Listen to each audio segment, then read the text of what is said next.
When hard times come, or we are just having a bad day, what do we do? Watch TV, go shopping, worry, eat chocolate,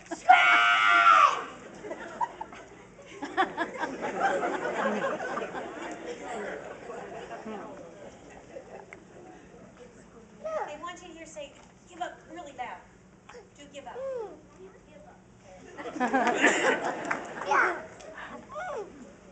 We do find ourselves doing those things, but our problems never get better.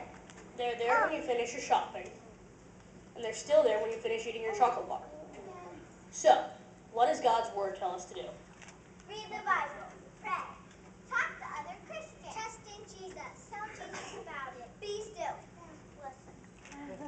Troubles will come our way. In John 14, Jesus did not say that we would not have troubles, but he did say, don't let your hearts be troubled. Don't worry, Jesus is there. Trust in him, and he will be with you always.